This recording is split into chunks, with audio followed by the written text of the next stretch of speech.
Hey, I'm Tabe. Welcome to my aim guide. Before we get started, I'd like to thank everyone who showed me love on my last video. It's the first video of mine which has gained any traction, and it means a lot. I recorded it while I was sick, and then uploaded it and thought nothing of it. It's at 2,000 views, which is insane, so thank you.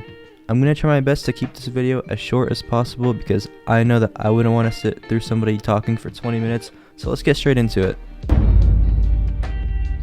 There are three main aspects of aim: clicking, tracking, and switching. And within those three categories, there are two subcategories. There's dynamic and static clicking, there's precise and reactive tracking, and there's speed and evasive switching. As I briefly mentioned in my previous video, the most important categories for Valorant are a combination of dynamic and static clicking and reactive tracking. If you want to flick onto someone when you weren't ready, well, that's static clicking. If you want to hit someone who's counter strafing, that would be dynamic clicking.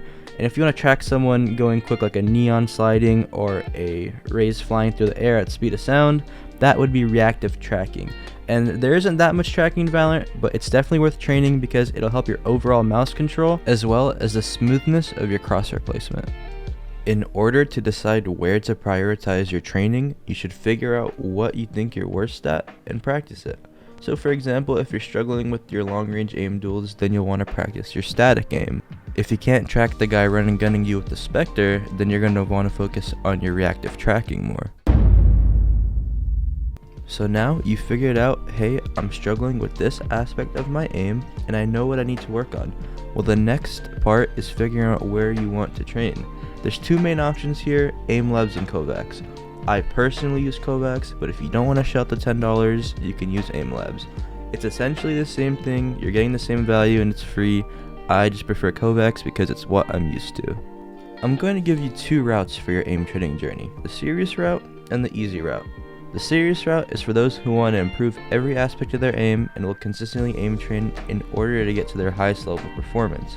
If you have no desire to commit this time, I'm going to leave an easier route, which will just go over some routines that will be helpful to you. Before I go over scenarios, I want you to remind yourself that you shouldn't compare yourself to others. Not only should you not compare yourself to those on the leaderboard or your friends, but you should only compare yourself and your scores to the last time you played. This is important because it'll help you improve and not hurt your mental. I've created a playlist in kovaaks, which is a list of 10 scenarios that you can play before you start your in-game warm-up. This is for people who don't want to do a long routine and just want to get into Valorant as fast as possible, but also don't want to skip aim training. If you're following this guide on aimlabs, I will have the scenario names in the description and you can look them up in order to make yourself a playlist. I'm not that familiar when it comes to aimlabs, so sorry for those who are using it, but I'll link some great resources that you can use. A big part of aim training is getting the proper amount of sleep. If you don't sleep, you're not going to see results. You should train whenever you're the most aware, and for most people, this will be when they first wake up. Next, we're going to get into the in-game aim training. This should be completed after your aim training, although you could just do this to warm up for Valorant as well. I hate deathmatch. I think deathmatch is an absolutely terrible mode. I think it's just full of kids who play on full volume and they just sound and send corners and you're not going to get any real practice out of it. So what I like to do is I like to come into the range and I like to kill the bots that reset. And you just want to focus on snapping from heads as fast as possible. You also want to focus on your movement here and make sure you're not moving while you're shooting, as that'll be a big reason as to why you're missing. Another thing you can do is throw in a sage wall, and this will allow you to practice corner peeking. So if we throw a wall here, we can sort of use this as a wall and we can fight with it. So slowly coming into view of different angles, we see him, we fight, we bop back into the wall. And this is pretty creative. I learned it from a guide made by Voltaic and it's been pretty helpful. So after doing that for about 10 minutes, you don't really want to do it for more than 10 minutes. I think by then you're hitting the point of diminishing returns. You want to come over the bridge and just practice your tap strafes and spray control. I think this is probably the best place to do it, but I mean you could start over there, I just prefer over here. So just spray control, phantom or vandal. I prefer the vandal, but you can use whatever gun you'd like.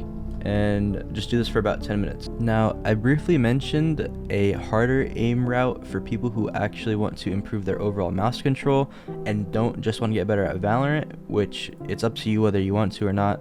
So for those people, I will be leaving LG56's guides. He made a great guide on the various kinds of aim and how to improve them, as well as the kovaaks benchmark guide, fundamental guide, and game specific guide.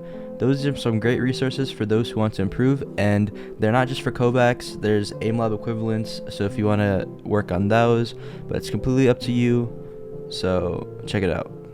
Thank you so much for watching. I'm actually at 69 subs right now. Nice. And I hope to get to 1,000, and when I do, I will be doing a 24-hour live stream on my Twitch. I'm live every single day. I stream later in the day on Tuesdays and Thursdays because I have school on those days, but I'm live every single day, and I hope to see you there. If you have any questions or need help with anything, feel free to pop in. Thank you for watching.